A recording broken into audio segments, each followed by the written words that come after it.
Hey, and welcome to another installment of Catching Up. I'm Sam. I'm Chris. I'm Jake. I'm Josh. We're back with another interview this week, this time with Antony Johnston. He's promoting his Image Comics series, Codename Baboushka. He's also writing the Image Comics series, The Fuse.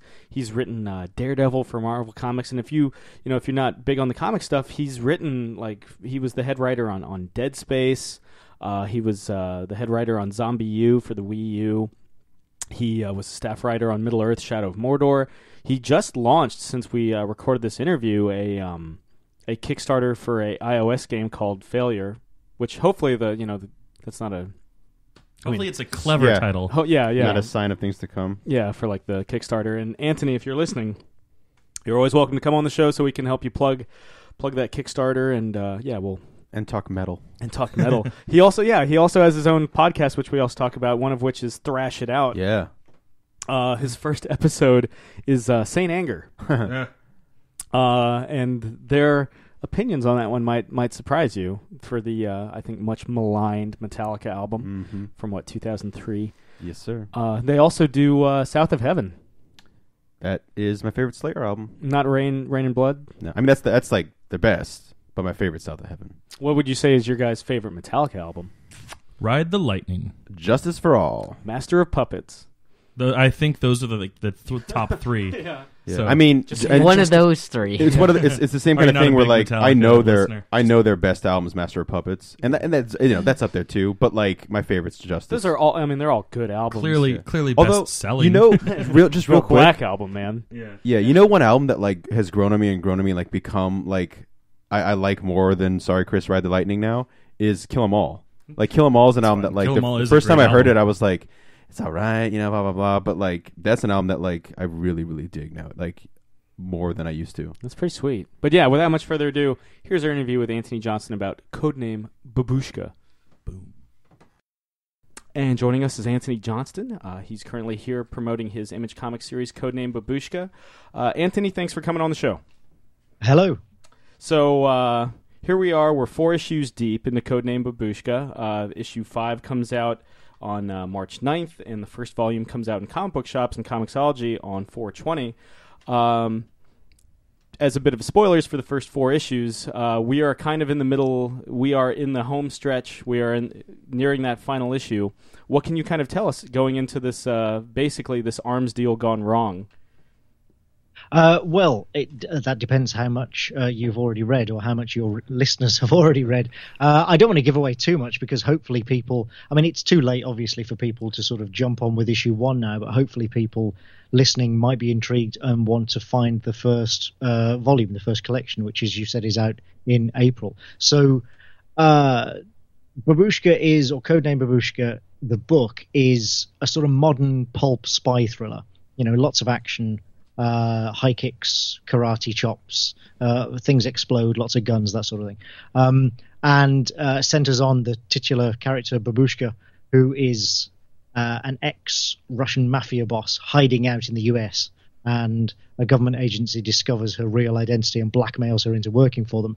And the first thing they send her on is, as you say, this it's not quite an arms deal. It's a retiring crime lord who is auctioning off all of his criminal data, all the data from his criminal empire, which obviously is worth, a lot of money.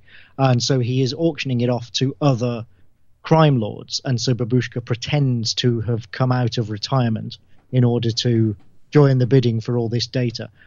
However, as you say, yes, it does go very wrong very quickly. And again, I don't really sort of want to give too much of the game away, but by the time she gets to this Conclave of Death, as the first story is called, it really is a conclave of death, and many people die very quickly, and it all goes rather south, and she simply has to then survive and try and figure out why it went wrong, and hopefully, sort of come out of it with a win. Yeah, this thing isn't Sleepless in Seattle. People will die, and not happily. Now, I'm in the liner notes for the first issue. You cite Tatiana Romanoff from March with Love as one of the big influences with this, but I'm definitely kind of catching a lot of Modesty Blasé as well. What were some of your influences for the Contessa? Yeah, Modesty Blaze is a big one. She is. I mean, she's not all that well known outside of the UK, but over here, to a certain generation anyway, she's a very well-known character. She was the star of a newspaper strip that ran for about 40 years, maybe more. Until 2002, yeah. Yeah, a daily strip, one of those 3-panel daily adventure strips. Yeah, like Garth. Right, that we used to have lots of over here, and now I don't think we have any. I think Garth may still possibly be going. It's, they've dwindled in any case. A Modesty Blaze was one of those, and a very popular one, written by Peter O'Donnell, who sadly passed away a few years ago. And, I grew up reading that, as did many Modesty Blaze writers. You get American comic book writers together, and they all want to write Doctor Strange. You get British comic book writers together, and we all want to write Modesty Blaze. So she was a big influence, and that's where I get the contest of being an ex-criminal, because Modesty Blaze was an ex-criminal as well. However, there are also a lot of differences between them. Baboushka is much more callous and ruthless than Modesty Blaze was.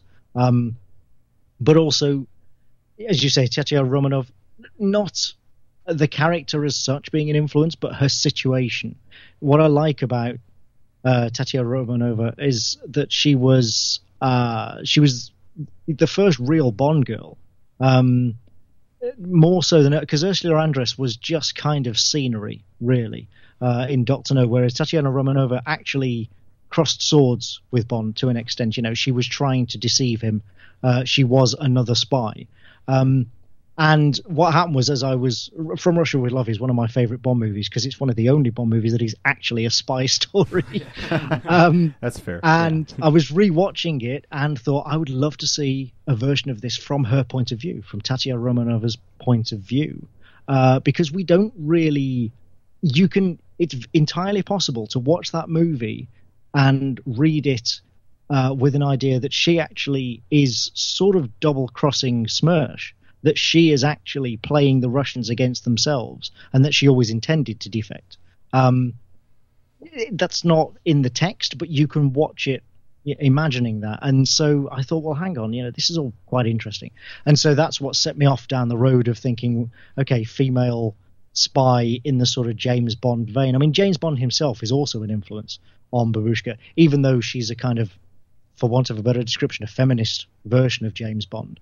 But, the Bond movies and even the Bond books to an extent are an influence, because I'm generally known for writing, shall we say, more realistic spies, such as the Coldest City books. When, Codename Baboushka is not in that vein. It is very much in the all-action, lots of explosions, crazy stunts kind of spy thriller vein. So all of these things, came together really to influence the direction. And then once Shari came on board as the artist, that had an influence as well, and that has guided the way that I've developed the series and the way that the character has come out of herself on the page as well. Yeah, the art really pops. Shari really brings it home. One of the big refreshing things about Codename Baboushka versus, say, The Coldest City is, or really a lot, whenever I feel like there's Russian espionage stories, like almost like to a rule, and I don't know if it's everybody just cribbing on John le Carre, but it always takes place during the Cold War, so it's really refreshing to see a modern story. Yeah, well, but there again, that is, I would put that down actually again to the Bond influence. I mean, I'm a huge John le Carre fan. The Coldest City is kind of my homage to le Carre. But Codename Baboushka is much more, as I say, in the sort of Bond vein of it just takes place in the modern day, whenever that is. We're not specific about dates and years and stuff like most Bond movies aren't, but you always, when you watch a Bond movie at its release, it always feels like it's happening at that particular moment, whenever that may be. And that's what we were trying to do with Baboushka. So yeah, we're not specific about things like dates and times, and we try not to be too on trend with things like fashion, but we want it to feel modern. And yes, it is clearly modern day. The Cold War is over. The rise of the Russian mafia and the sort of global reach of the Russian mafia only came about at the end of the Cold War, really. So, this story has to take place after the Cold War, just for that reason alone. Right. They took advantage of that vacuum. Exactly. I mean, if we're talking influences, I feel like there's this is more Die Hard on a boat than Under Siege or what's that, Speed 2, because you've straight up got the Thorpe reference in issue 2. I'm glad that you noticed that. Yes, yes, we have Baboushka reading Roderick Thorpe's Nothing Lasts Forever, which is the book that Die Hard was based on. I'm not sure how many people actually spotted that, but it's a nice little Easter egg for people. Die Hard is one of my favorite movies. I mean, I suppose that is an influence, but it's kind of an influence on everything that I do that might have some bearing on that scenario. Do you know what I mean? It's such an influential movie, and it's such a great movie that I think it's impossible to write this sort of story in the modern era without referencing Die Hard. Really is still one of the greatest action movies of the last 20 years, 30 years, however old it is now. It's getting up on 30. Yeah, Jeez, that's crazy. Yeah, wow, now I feel old.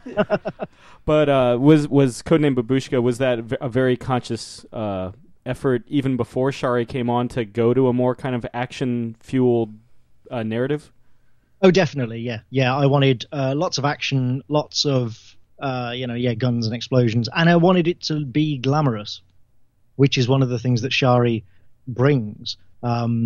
She has a very sort of glamorous, bright style to her artwork, and she also loves designing fancy dresses, which is why the Contessa is often seen in lots of different fancy outfits, because Shari absolutely loves drawing those. So yes, that was always, even before Shari came on board, that was always the plan. But then when Shari, but what happened was Shari had been coloring, and still is coloring, my other Image series, The Fuse, and I think we'd just done the first story arc of that. I think we just finished the first story arc, and she emailed me out the blue and said, I've really enjoyed working with you on this. By the way, I'm not just a colorist, I'm also an artist, and I've done several graphic novels of my own and stuff. If ever you want to do something with my style of artwork, let me know. And this was around the time that I was starting to work up Codename Baboushka for pitching to Image. I've been thinking about it for quite some time, but I was starting to get really serious about pitching it to Image. And so, and then this artist just kind of fell in my lap, essentially. So I was like, aha, okay, this could probably work. How about, a kick-ass female artist for a kick-ass female hero? And so I asked her if she'd be interested, and we started working together on it, and it just kind of went from there.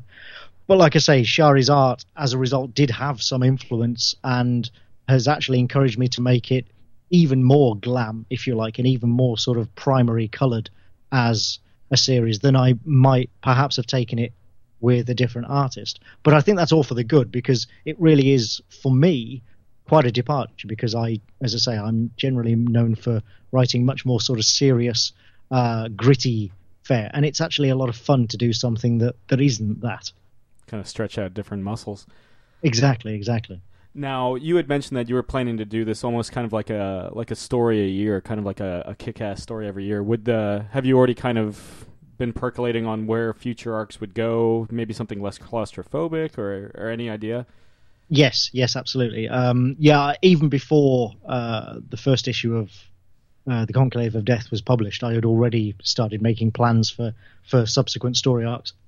And yes, as you say, we'll try and do one a year, just because neither myself nor Shari really has time to do any more than that. And also because with the way the comics market is at the moment, we think that's kind of enough. There are so many books out there, so many great books. I'm not knocking them. They're all awesome. And that's kind of the problem. There are so many great books out there that I think, one Baboushka story a year is enough for people. I think anybody who enjoys the books will, they'll get a kick out of that, and that'll be okay.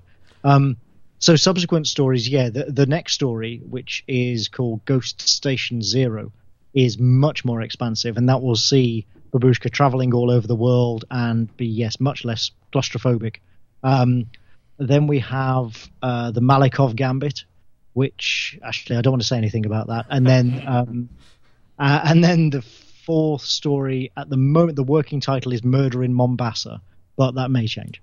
So, I mean, it's kind of like between all these titles, like Those are the best titles. Yeah, Murder on Mombasa is like Agatha Christie. Yeah. And you've got like Ice Station Zero. Kind of reminds me like something like Where Eagles Dare, like Alistair MacLean or something. Right, it's Ghost Station Zero. But Ghost actually, Station. Where Eagles Dare. Imagine if Where Eagles Dare featured James Bond as a main character, and you're not far off actually. Sold. Well, I feel like Where Eagles Dare is There you go. kind I've got of... my tagline for the next Yeah, series. that's right. There it is. That's your log, yeah. But the I feel like that Where Eagles Dare really inspired like Wolfenstein. Yeah. Like, if Yeah. Now, for a lot of our listeners at home, they don't know, but you're responsible for writing a lot of video games too, and some of our like big favorites, like Dead Space. So how did something like that come about? Well, I'm a lifelong gamer. I'm old enough that I remember the original Space Invaders. I remember playing it in my local takeout store when I was about, what would I have been, 10 years old, I think. So, yeah, lifelong gamer. And ever since I played Loom, LucasArts graphical adventure back in the, what would have been, late 80s, early 90s? Late 80s, I think. I wanted to write video games. But I had, sort of no idea how to get into the industry, and it turns out that nobody else does either. It's actually a really difficult sort of career path to take, or to get into, I should say. But comics was always my first love, and what happened was that I was asked to write the Dead Space tie-in comics, which Ben Templesmith drew back in... Well, I was asked in 2006. They were published in 2008, but unusually for the time, they wanted to develop the comics at the same time as they were developing the game, which may sound entirely logical, but believe me, was actually very rare at the time. It's much more normal now. And so, although I wasn't involved with the game at first, I saw all the development going on. I was getting all the documents and seeing all the new drafts of the backstory and what have you, because of course I'd need them to write the comics. And then I believe I turned in the second issue of the script for the second issue of the comics. And, they contacted me and said, look, we really like what you're doing with the comics. Would you like to try out for scripting the game? And I sort of, restrained myself from squeeing all over the place. And he said, yes, of course, I would love to do that, yes.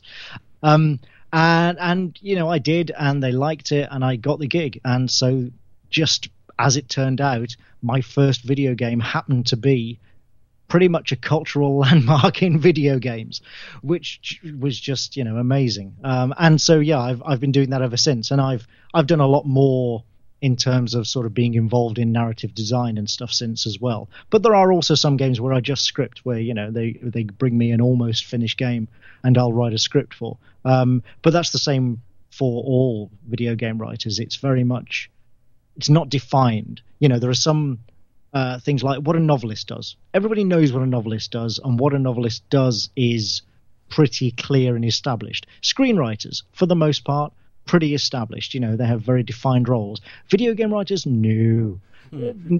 Every single game is different. Every publisher is different. Get 10 video game writers in a room, ask them what does a video game writer do, and you'll get probably 12 actually different answers. But that's what's actually great about it. That's what's really exciting about it, is that we're all of us working in that field now are kind of in on the ground floor of a really exciting movement in video games, and we all are doing, like, every day is different. We're all doing entirely different stuff to each other and to what we did ourselves a few months ago. It's really exciting, and that's one of the reasons why I still do it, because I still do play games as well. I love video games, and I think it is a medium with enormous potential to create both art and entertainment, and I love being a part of it. Was the Shadow of Mordor or Zombie U stuff kind of more... was that ground level, or had those kind of been polished off? No, Zombie U was quite ground level. I was involved not right from the start, but fairly early in that, and I had a hand in the narrative design with the story design director, Gabriel Schrager, who was also the co-writer on the script. Shadow of Mordor, by contrast, actually, Shadow of Mordor, I was a small part of a very large team, and I was not, sort of one of the core writers. In fact, what I did was lots of dialogue for the Nemesis system. If you've played the game, when you face off against an orc and they insult you. Yeah. That's me. That's all me. I wrote, that, and also when they kill you, they then insult your corpse. I wrote those as well. Right. So I wrote, I kid you not, 4,000 orc insults of various kinds and for various contexts. So you were a professional, awesome. Professional trash talk, Yeah. like Middle-earth trash talk. The orc insulter. Over the course of, I think that was about 8 weeks in total. Yeah, 4,000 orc insults. Which sounds, it's kind of mind-boggling, and it still blows my mind to think about it. But, they've got to be written. Somebody's got to write them. And the end result is that you have this enormous variety in the game. And people talk of the Nemesis system as a landmark in the evolution of game narrative. So again, it's so exciting being able to say that I was a part of that, even though, I was, spending 8 weeks writing orcish insults. But the end result is great, and people really, really like it, and we got some great reviews for that aspect of the game as well. So was it at least cathartic? Yeah, it kind of was in a way, actually. Each insult is one that I've wanted to say to someone individually. I think it helped that I grew up, because I've been a role player for many years as well, and I grew up reading Warhammer stuff, because being over here, like White Dwarf and Warhammer was huge. So I grew up reading lots of, orcish Warhammer and Warhammer 40k stuff, and I think that actually really, it's a different attitude obviously in Tolkien, but I do think that helped in sort of instilling that kind of orcish attitude. Now, something we try to ask everybody on the show: what are you currently geeking out over, be it music, movies, TV? Wow. Honestly, TV, I'm in catch-up mode. For various reasons, I am so behind on my TV, it's ridiculous. I'm literally watching seasons of television that were first broadcast like 2 years ago, because I'm just so behind on everything. Let me think. No, games I'm really behind on as well. Do you have a preferred console? I play mostly on PS3, PS4 now. And actually on iOS. I play a lot of iOS games, but that's because, again, I've worked on several. Sure. So, I keep my hand in there in that format. Let me think. Oh, I read William Gibson's new novel, The Peripheral, over the holidays. That was excellent. I do love a good Gibson. But this is terrible. I'm sure as the minute I step away from the microphone, I'll think of a dozen things that I could name. But I'm just so behind on everything. I have a to read pile that's taller than me. I have a to play pile that's almost as bad. The last movie I saw in theaters was Star Wars. Okay. I haven't seen a movie in theater, and I did love that actually. I geeked over that quite hard to the extent that I'm an occasional panelist on the Incomparables Network. Well, I host a podcast on the Incomparable Network, and I'm an occasional panelist on the main show. And I actually guest hosted one of 4 discussion shows about Star Wars episodes, and I think there was about 9 hours of podcasting about a 90-minute film in the end. Not all of it me, but I was a part of that. That's how much I was geeking out over it. I did absolutely love episode 7.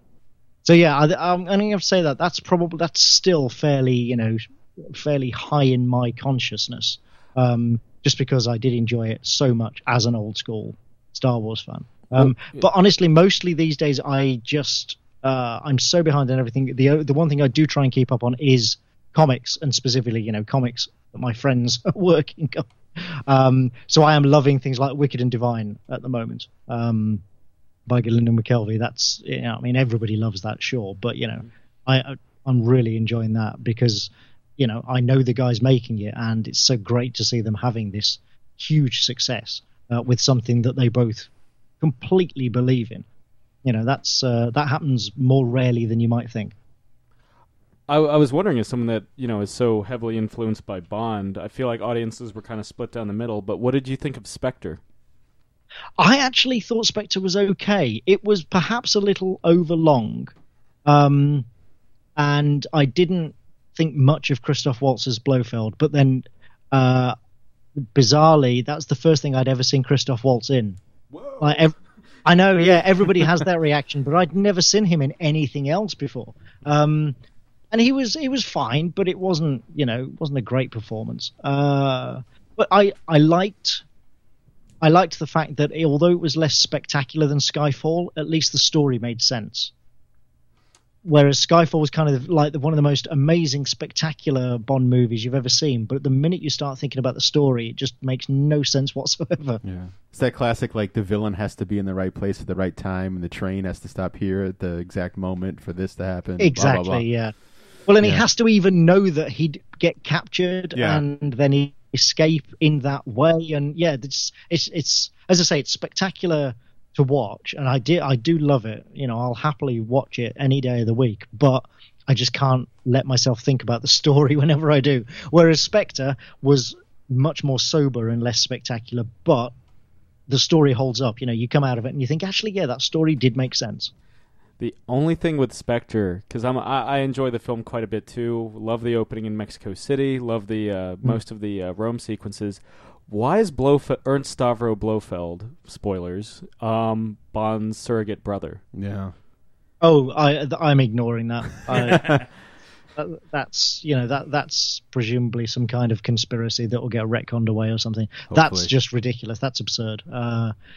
Yeah, I just kind of forgot. I'd actually forgotten about that until you mentioned it. Blocked it out of my mind. Sorry to reopen that wound. That's hilarious. Now that I think of it, no. Spectre was awful. Spectre was terrible. I actually had a quick question. Can I get a do-over? Yeah.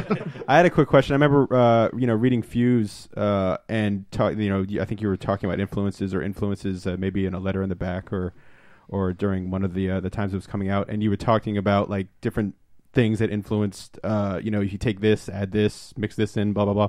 And you were talking about Judge Dredd, and I'm a massive Judge Dredd fan. And this might be like a very American, simple-minded American question, but, because I think a lot of people, I used to work at a comic shop, and just assumed Judge Dredd was an American thing. And Judge Dredd, really? And Judge Dredd is very much a British thing. Yeah. And I was wondering if you could maybe just, talk a little bit about, like, what Judge Dredd means to you guys, because he's very much, a British creation. He is, yeah. Dredd is a sort of British satire on the populist image of American law enforcement, which is the idea that, all of your cops over there are armed to the teeth and, shoot anyone at the drop of a hat. Which, well, that's the thing. Like 30 years ago, that wasn't actually true. Yeah, yeah. Well, I mean, also, I feel like I remember hearing about, a lot of it was like the Dirty Harry stuff. Dirty Harry was big at the time, and and Dirty Harry itself is a satire that so many people just completely missed. Yeah. And yes, it was kind of John and Pat were kind of trying to take that as far as they could go. Let's push it even further and make it sci-fi, and then you combine that obviously with Carlos's fantastic design with all the leather and chains and stuff, the very punk design. It is, as you say, a very, very British anti-authoritarian strip dressed up in, the sheep's clothing, the wolf's clothing, whatever, of being an authority figure. But the one thing, I know the essay you're talking about, it was actually in the back of the first issue of the Fuse, in the back of the letter column. But what I want to make clear is that actually it wasn't Dredd specifically that was such an influence on the Fuse. It was just 2000 AD in general, because one of the things that 2000 AD specialized in was, like Judge Dredd, the anti-authoritarian attitude, but dressed up in the clothing of a sort of regular strip.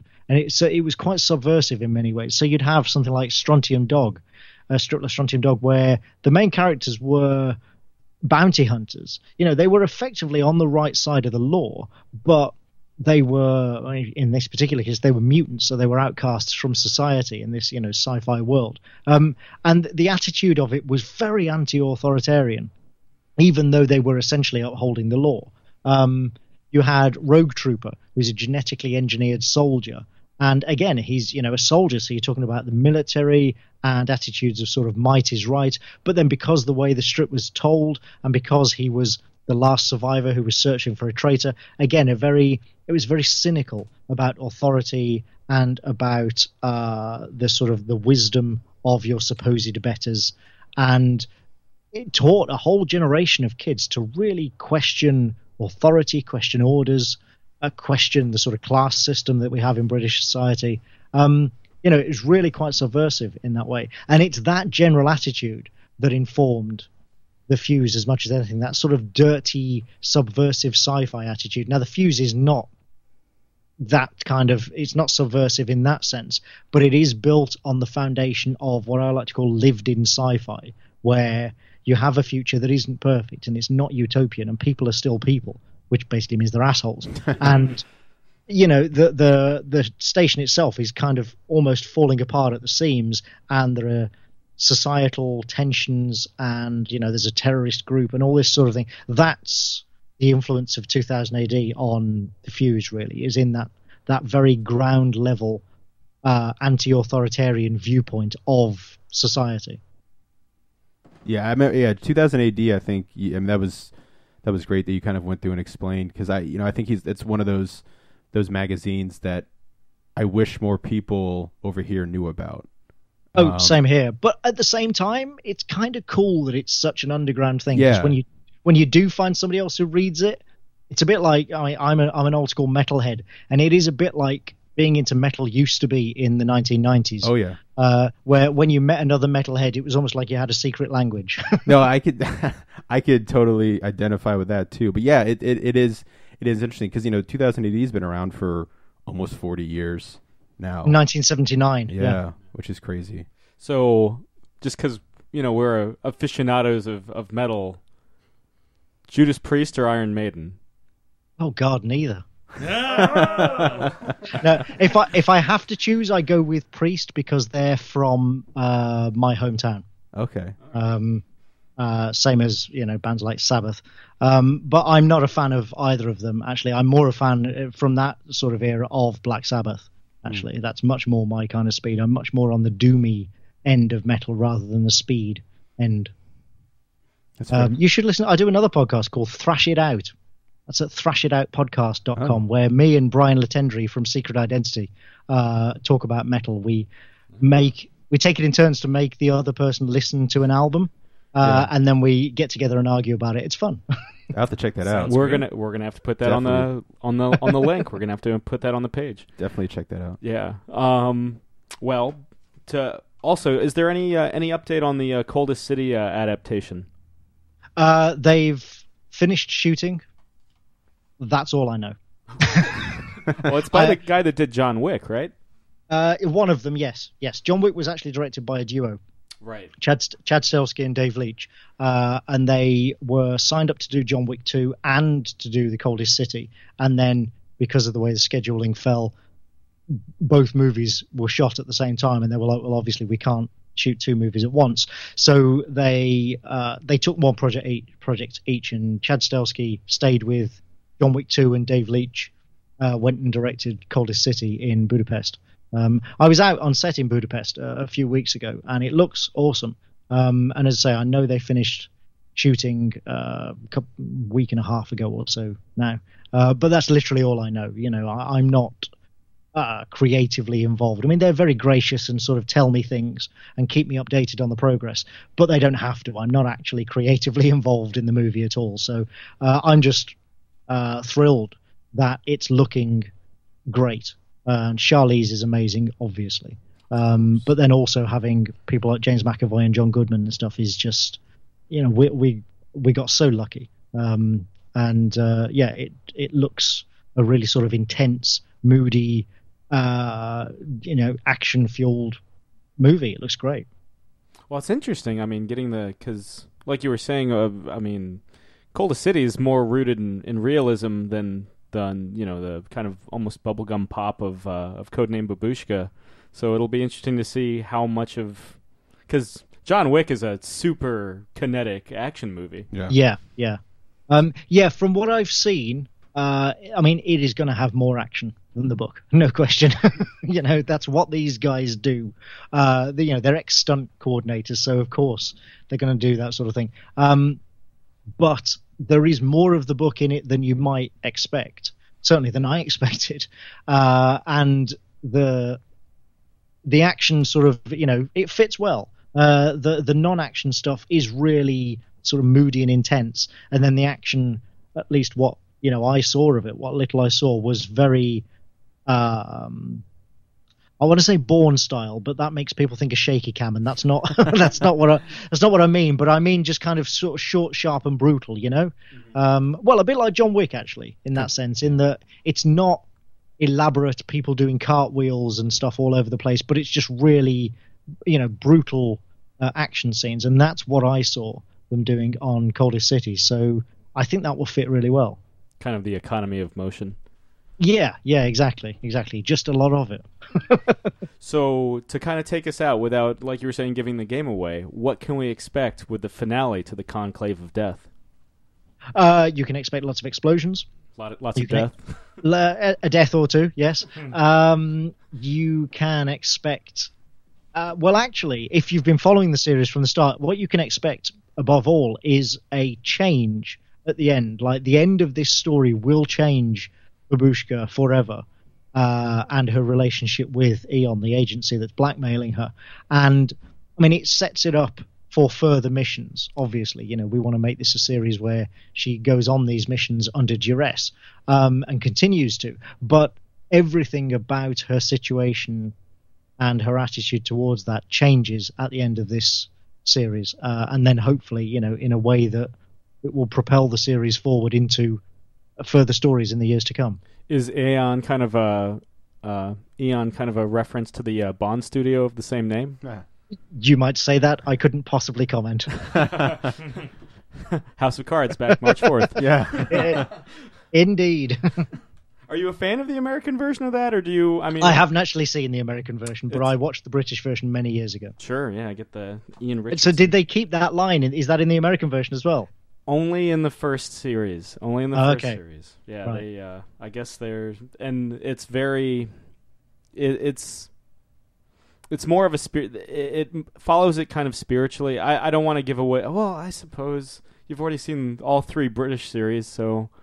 Yeah, I only asked because it became the character's catchphrase almost in the British series. You say that to, even before the American version, you say that to any British person and they would go, "Oh, House of Cards."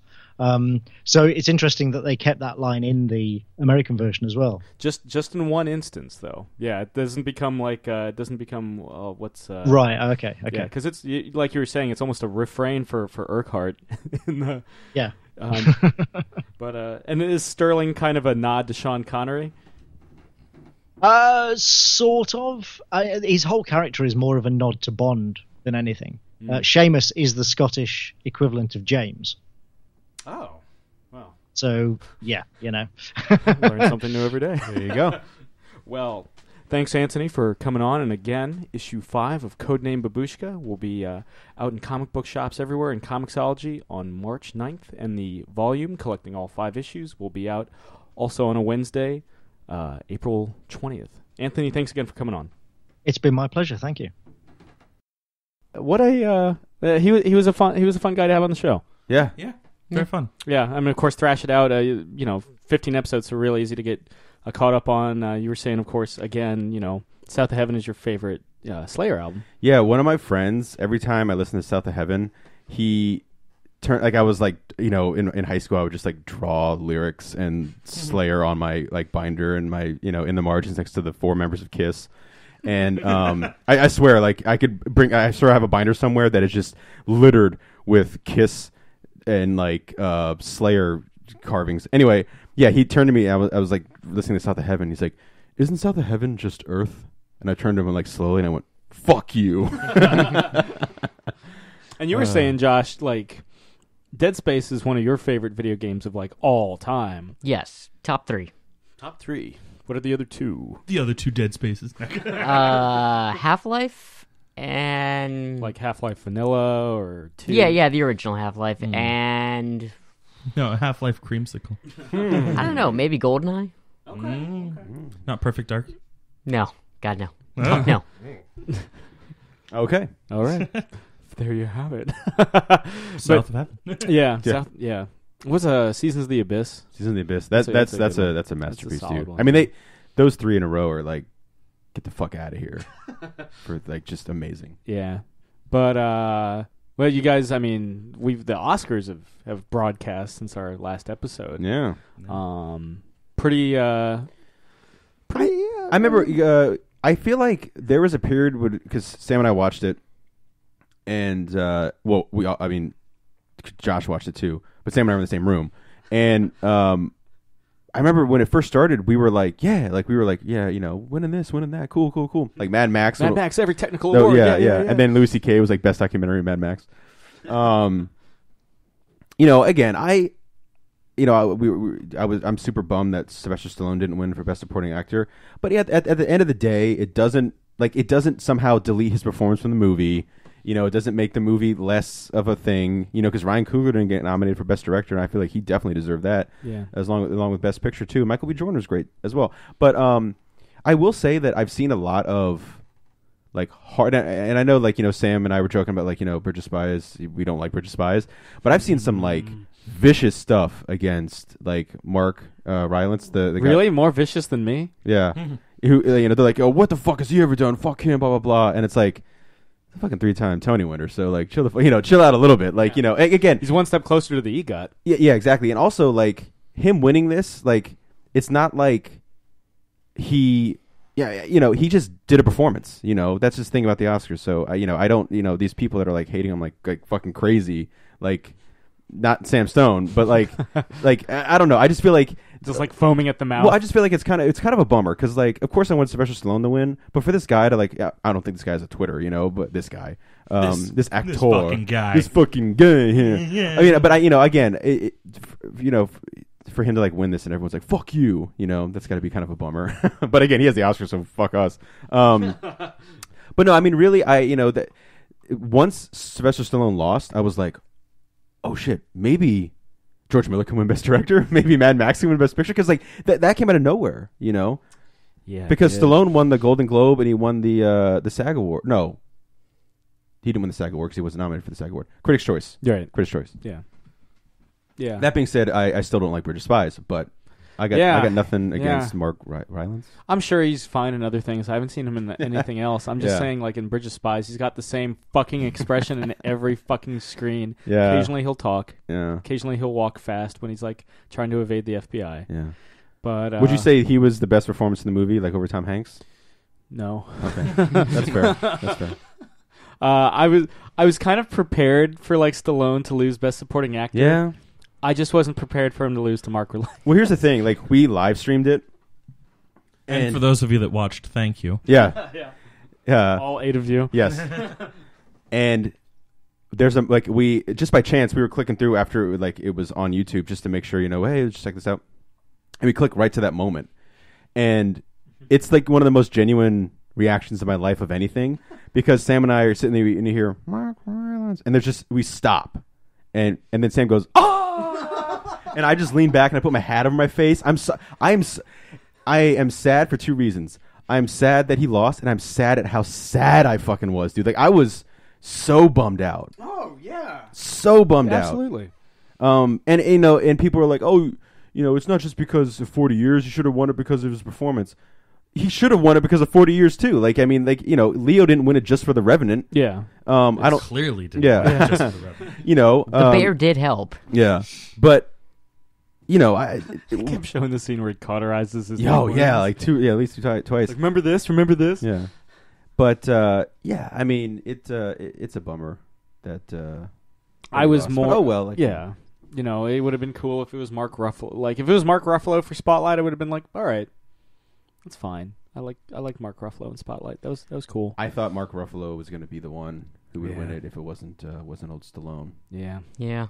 Same. Yeah, not Tom Hardy for The Revenant because He's my favorite actor on the planet, but I was like, you know. he's like Yosemite Sam in that movie. Or like when they gave the best song or Sam best Smith? original song, was it? Yeah, best Best original original. song. Yeah, best original song to Sam Smith for The Writings on the Wall. It's like,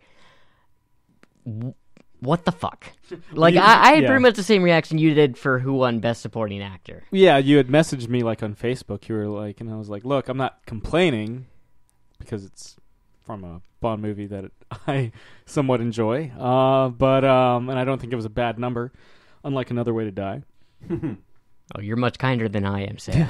I know, but because clearly you have no like. I had friends explain to me like, well, come on, out of all the movies that people would have seen to have these songs in them, of course it's going to be the one that everyone probably was okay with seeing. It's like, that doesn't fucking matter. It's still a goddamn shitty song. Well, and like I said to you, I would have been fine if like the Lady Gaga song took it, especially after that performance. Yeah, I felt like that should have been the one, and I gotta imagine there were a few people in the audience, hopefully, that were like, oh, fuck, I voted wrong. Yeah. And I really hope there were. Yeah, I mean, and then if we're talking performances, obviously this wasn't up for Best Original Song because it came out on an album in 1968. But how good was Dave Grohl's cover of Blackbird? It was really good. Oh, it was great. Mm-hmm. I did, though. I remember I turned to Sam and I was like, why didn't they just get McCartney? He's still alive. Yeah.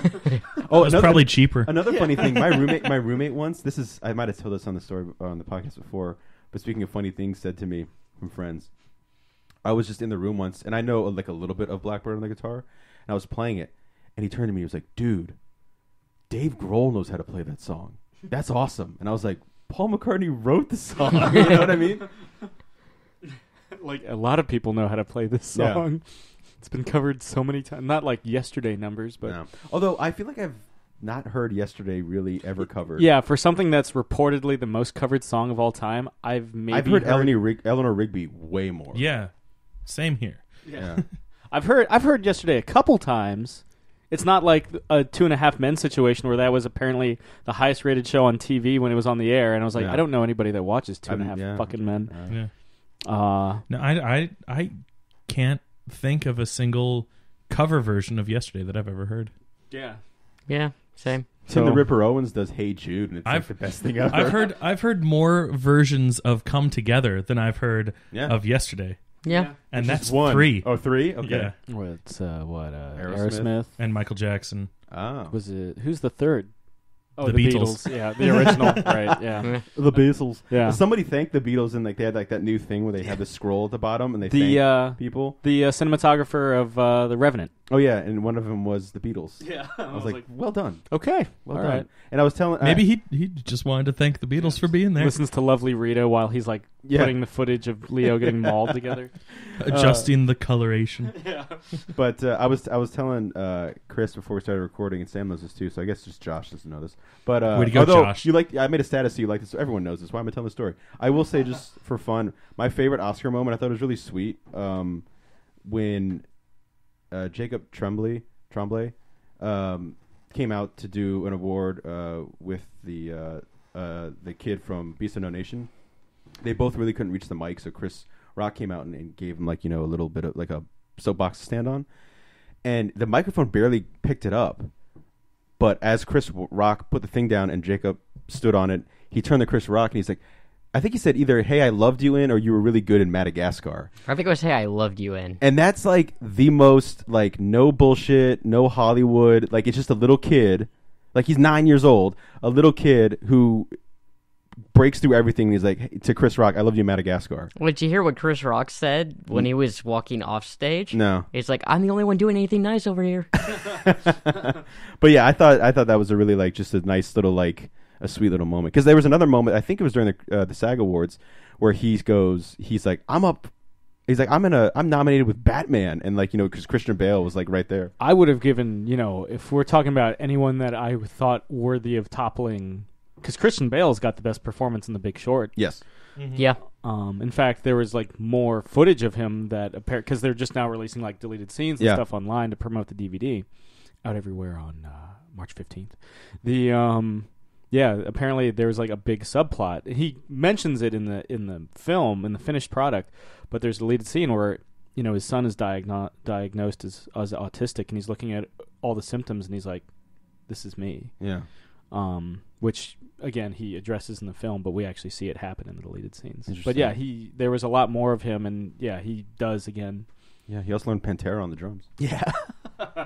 What Pantera song is he doing? Was it It's Off Vulgar Display. By Demons Be Driven? Is that the name of it? Yeah. By Demons! At least it wasn't Walk. So fucking tired of hearing that song. That's like Symphony of Destruction for Megadeth. Go home, boy. Walk on home, boy. That's I always hear it as walk on, homeboy. Yeah. And it makes me laugh. Yeah. That song. But yeah, no, I'm really tired of hearing it. Sounds aight. The best thing about one song. The best thing about that song is the distortion that fucking Dimebag gets. The distortion that Dime could get and the fucking kick drum that Vinny could get. No one else fucking made that sound ever. Yeah. And that's partly a brother thing, I think. There's just a fucking connection there. On the same wavelength. Mm-hmm. Literally. You guys do anything outside of the Oscars? Anything interesting? I saw Hail Caesar for my birthday. Oh. Did you come away from it as I did? No, I thoroughly enjoyed the film. Like, I enjoyed it, but not to an extent where I would, like, encourage other people to, like, spend, like, movie theater money on it. Because it's movie theater money. Well, you know, like a $15 I can't buy a McRib. I only have movie theater money. Well, it's funny you mentioned Get your priorities straight, son. Yeah. Because our viewing got interrupted by construction going on that audibly could be heard in the auditorium, so we got free movie tickets out of the event. Where'd you see it? The theater in Reston Town Center. I don't the Reston Town theaters. Also, what that one's called. Yeah. Whatever happened with... Because you saw the Batman v Superman trailer in IMAX, right? Oh, like a year ago? Do you get to see it a week early? Oh, yeah. You haven't heard about his update. Yeah, I'm supposed to. I keep pestering the online service WB Tickets about, like, hey, when am I supposed to get an email confirming this? Because I got to schedule at least 2 weeks out in advance for work to get time off. Want to make sure I can drive all the way back down to Virginia Beach because I was the idiot that didn't wait for local screens can we to get do that thing like in the cartoons? Just take the entire week off. Yeah. Can we do that thing in the cartoons where I can't afford that. You stand on my shoulders and we just look like a really tall guy in a trench coat? Well, technically, I'd had 2 passes when I went to see that IMAX trailer, so they should still give me a second pass to see the actual film. But they haven't like reached out or anything? No, they're probably just hoping people forgot. No one's reached out about anything at all. And it's that time, like the tickets just went on sale today. Yeah. I even went out of my way to call the theater down there. Like, hey, has like that same company contacted you guys about arranging this like the week before you're supposed to get in? They're like, we haven't heard anything. We don't even know the name of the company that did it. We don't even know when we're going to get the film, because if we do, it's going to be labeled something different. That's like what happened with you and me Superman with Tron Batman. Legacy. Yeah. Yeah, because we were supposed to get... Because we saw, what was it, like the first 10 minutes or something like that, and we were supposed to get a pre-screening for the movie, and we never heard back from them. Yeah, so at this point, I'm going to like... And I know this is probably the wrong way to go about it, but I'm going to track down the number for the actual Warner Brothers studio and just call the studio and be like, who do I talk to about this? Call Josh Brolin or James Brolin. I forget which one was in Hail Caesar already. James Brolin. Josh Brolin. Yeah. Thanos. Both of them. Call both of them. I'm going to call Thanos. Josh Brolin's my dad. Just talk to him. Call the older brother from the Goonies. Yeah, that one. The son of the guy that went to Westworld. Yeah. And I'm sure they've been in plenty of other movies. James Brolin was up to replace Roger Moore as James Bond. Yeah. He's in the original Amityville Horror. Yeah, you can see a screen test on the Octopussy DVD. It's also in Traffic. But yeah, so I enjoyed Hail Caesar myself, but I was like, I don't know if like this is I was worried that it was too niche of a thing. Like I was like, I don't know how I would pitch this to other people, because it's not as comical as the trailers made it look, but it has some scenes that are fucking hilarious. Yeah. It's kind of like I feel like Burn After, and the thing about Coen Brothers movies is I think every time you watch them, particularly the comedies, those jokes start to show more. Like I felt the same way initially about Burn After Reading. Me too. I loved Burn After Reading. Now Same. I fucking love that movie. I fucking own it. Yeah, it's great. But yeah, I remember when I initially watched it, I was like, it was amusing. You know, I was like, all right, Malkovich is cool. You know, Brad Pitt though. Oh yeah, man, oh man, And Clooney. Osborne Cox. Yeah. Clooney's face. That's yeah, man. You know they when they filmed that in Georgetown, and when they put out ads for extras, they didn't say they didn't say that it was Coen Brothers. Like they made it basically look like it was just like a shitty independent film.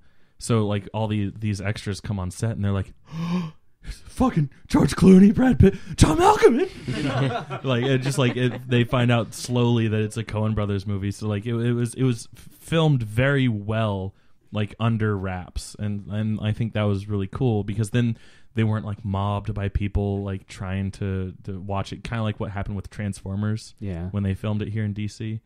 And they ruined one of the only Bumblebee on the East Coast. Yeah, way to go, DC. Yeah, DC Rising. That's us.